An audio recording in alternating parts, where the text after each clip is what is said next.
Darren, many congratulations on your election as ITOA President. What are your plans for the next 2 years?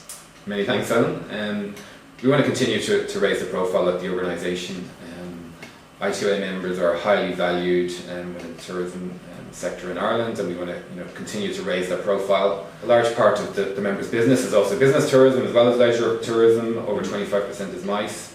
And I suppose we also want to continue to work with our partners in the industry, working on the strategic planning process. We're highly engaged with that in ITIC, Fáilte Ireland, Tourism Ireland, and also Tourism Northern Ireland. And ITOA members, they're such a fundamental part of tourism. Are they enjoying the tourism sort of boom we're having at the moment? We hear a lot about visitor numbers and visitor revenue going in the right direction from various markets. And are the ITOA members seeing that as well?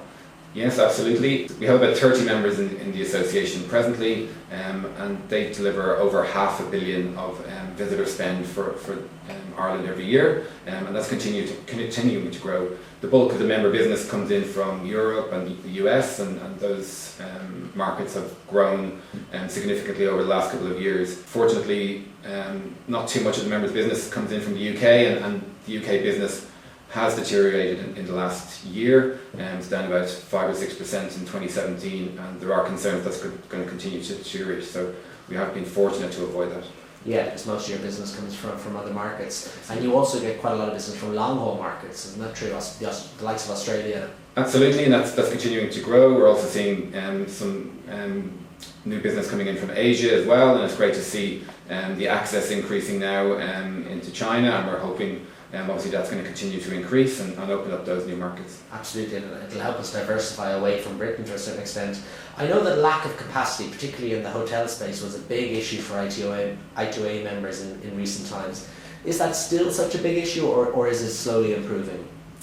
It certainly has been a challenge in the last few years. Most of the visitors that come to Ireland do want to visit the key areas of Dublin, Kerry and Galway, and it hasn't been a challenge to place the visitors there. Obviously ITOA always looking to find a solution to that, and we have been trying to spread the visitors regionally, and that's a key part of our success, and I suppose the USP for our association and our members is that we do spread our visitors more regionally than other sectors. About 2/3 of our business is outside Dublin. I suppose obviously the accommodation sector, we have seen a bit of improvement in Dublin. There is a lot of hotels coming on stream, and we're hoping that will improve in Dublin, but clearly Kerry and Galway have some way to go, and we aren't seeing anything happening there, so that is a big concern. What is good news is the increased capacity in Belfast, and we are seeing a number of new rooms come on stream there, and I think that will benefit all of the members. Because of course ITOA sell the island of Ireland. You don't just sell the 26 counties, you actually sell north, south, west and east. Absolutely, and visitors and business into Northern Ireland has increased significantly, and about 10% of our members' business now goes into the north. And the ITOA has been instrumental in helping put together an industry strategy for growth out to 2025 that ITIC will launch in March.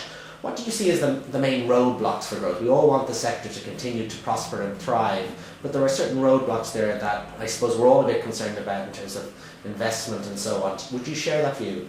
Yes, I think there are roadblocks. I think there's also opportunities within that. Lots of potential to continue to grow if we can meet those challenges. Some of the key roadblocks clearly are price competitiveness, that is a real challenge for maintaining not just our members but everybody within the sector. We've seen a number of years of price increases, 4 or 5 years of price increases, and that compounded price increase is really starting to impact now on the visitor perception. There's a lot of competition from other destinations, including from the UK, where we've seen the weakening of sterling. So the UK has become cheaper, and that now has become much stronger competition for Ireland. So that is something that we are concerned about. Do you think the state could do more in terms of supporting Irish tourism? Absolutely. We have had some very positive policies over the last few years in relation to tourism VAT rate and APD. However, the lack of investment in new product and tourism marketing for Ireland as a destination really will impact if that doesn't change. However, if policies and attitudes do change and we see that investment in new product, tourism can only prosper and add to the 230,000 jobs we already support. Equally, as we discussed earlier, the capacity issues in the hotel sector, that's clearly a problem that has to be addressed. Yes. The planning process does delay, the hotel sector in terms of them generating new product. And I suppose something new that's maybe come to the fore in the last couple of years is the capacity issues in some of the visitor attractions. So some of the top visitor attractions across the country have become overcrowded, and that is impacting on the visitor experience. So that is concerning, and it's something that we do need to monitor closely. So. Yeah, I think maintaining the quality of the visitor experience, whether it's in hotels or attractions or just the general tourism product, is so vital, isn't it, for the sector? It is, absolutely, and very much welcome the new Visitor Attraction Association that's been formed recently, and we were working with them, and look forward to meeting with them at their workshop in March. Great. We've just had an absolutely brilliant weekend at the ITOA AGM in the wonderful Ashford Castle, and of course it's the 40th birthday of the ITOA.